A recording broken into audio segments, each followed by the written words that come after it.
नमस्कार, आप सभी का एक बार फिर से स्वागत है हमारे चैनल कृष्ण भक्त राधा में। आज सुनते हैं सफला एकादशी की व्रत कथा।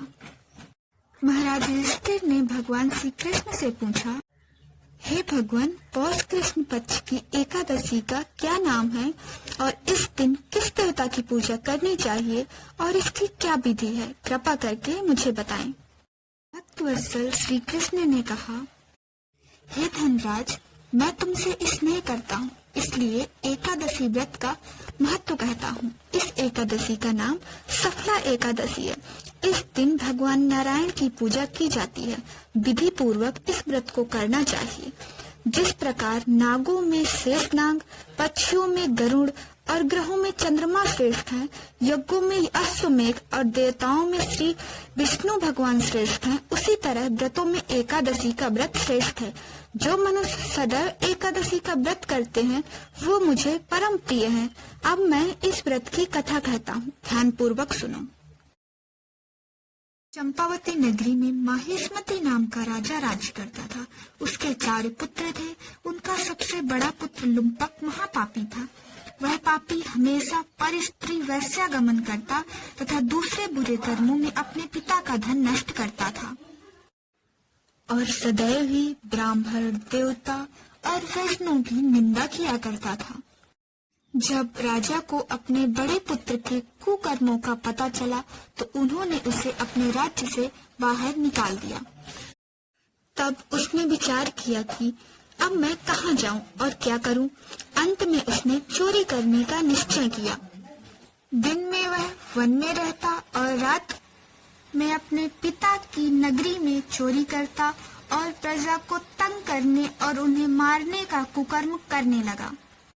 कुछ समय बाद उससे सारी नगरी भयभीत रहने लगी। वो वन में रहता और पशुओं को मारकर खाता और राज्य के कर्मचारी उसे पकड़ लेते, किंतु राजा के भय से उसे छोड़ देते। इनमें एक बहुत ही प्राचीन विशाल पीपल का वृक्ष था। लोग उसकी देवताओं की तरह पूजा करते थे। उसी वृक्ष के नीचे महापापी लुम्पक रहा करता था। इस वन को लोग देवताओं की क्रीड़ा स्थल मानते थे। कुछ समय बाद वन पक्ष की 10वीं तिथि के दिन वो वस्त्रहीन होने के कारण शीतलहर के चलते सारी रात सो नहीं सका और उसके हाथ पैर ठंडे हो गए। सूर्य उदय होते होते वह मूर्छित हो गया। दूसरे दिन एकादशी को मध्याह्न के समय सूर्य की गर्मी पाकर उसकी मूर्छा दूर हुई। गिरता पड़ता वह भोजन की तलाश में निकला। पशुओं को मारने में वह उस दिन असमर्थ था, अतः पेड़ों के नीचे गिरे हुए फलों को उठाकर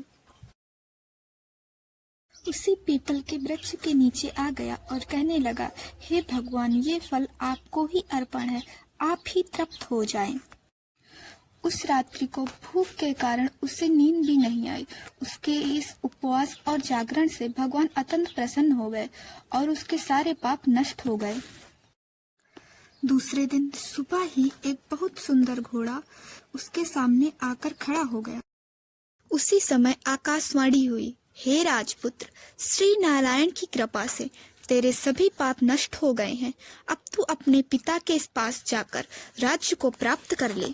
ऐसी वाणी सुनकर वो बहुत प्रसन्न हुआ और दिव्य वस्त्र धारण करके बोला, हे भगवान, आपकी जय हो। ऐसा कहकर वो अपने पिता के पास चला गया। उसके पिता ने प्रसन्न होकर उसे समस्त राज्य का भार सौंप दिया और खुद वन को चले गए। भगवान कृष्ण बोले, अब लुम्पक शास्त्रानुसार राज्य करने लगा। उसके स्त्री, पुत्र आदि सारा कुटुंब भगवान नारायण का परम भक्त हो गया। वृद्ध होने पर वो अपने पुत्र को राज्य का सारा भार सौंपकर फिर स्वयं वन में तपस्या करने के लिए चला गया और अंत समय में वैकुंठ को प्राप्त हुआ। जो मनुष्य इस परम पवित्र सफला एकादशी का व्रत करते हैं उसे अंत में मुक्ति मिल जाती है। इस सफला एकादशी के महत्व को पढ़ने या सुनने से ही मनुष्य को अश्वमेघ यज्ञ का फल मिलता है। ये थी सफला एकादशी की व्रत कथा।